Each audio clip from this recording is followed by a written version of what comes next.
One of my viewers sent this multiple choice net question to me.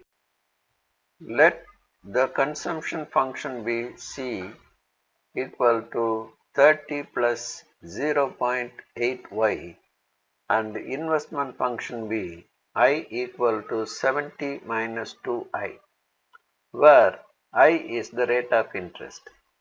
Then an increase in autonomous investment by 30 rupees would shift the IS curve.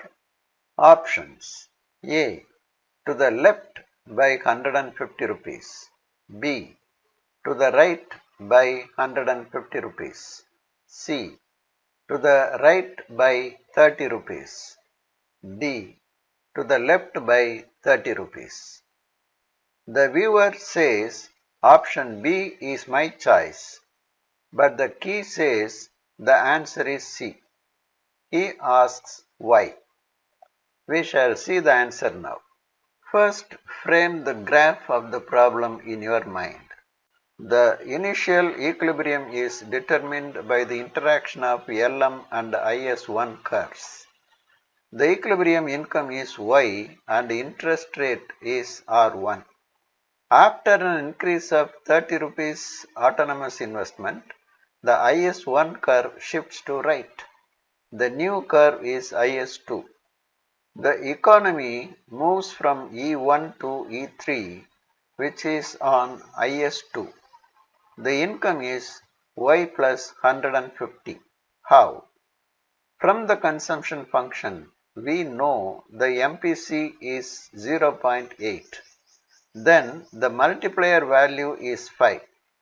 If the multiplier is allowed to have its full effect on national income, it will bring out a net increase of 5 times 30 rupees, that is 150 rupees. Adding this to the existing income Y, we get Y plus 150. This income is vertically below the point E3, but at this income, goods economy is in equilibrium at R1 interest, money economy is in equilibrium at R3 interest. Both are in equilibrium at two different interest levels. They are not in equilibrium simultaneously. These economies move along the respective curves and reach point E2, where both the economies are in equilibrium at R2 interest. What is the equilibrium income? Maybe Y plus 30. With this framework, we try to find the correct answer. Reject the possible wrong answers first.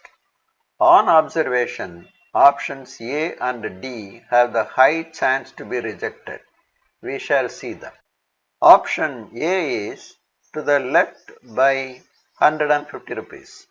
It means the new equilibrium income Y minus 150 lies somewhere in between origin and Y. The new income cannot be less than the initial income, so it cannot be a correct answer. Option D is to the left by 30 rupees. It means the new equilibrium income Y minus 30 lies somewhere in between origin and Y. Again, new income cannot be less than the initial income, so it should be rejected. We are left with two other options. They are options B and C. Option B is to the right by 150 rupees. Its meaning is the new income is greater by 150 rupees. Then it must be Y plus 150. It is directly below the point E3. At this level of income, both the economies are in equilibrium at two different levels of interest. Both the economies are not in equilibrium simultaneously, so it is wrong. Option C is to the right by 30 rupees. It means new income is Y plus 30. It may be directly below the point E2 where LM and IS2 curves intersect each other. At this point, both the economies are in equilibrium simultaneously, so this is the correct answer. Here ends our discussion. We shall meet again with more answers for net questions. Vanakkam.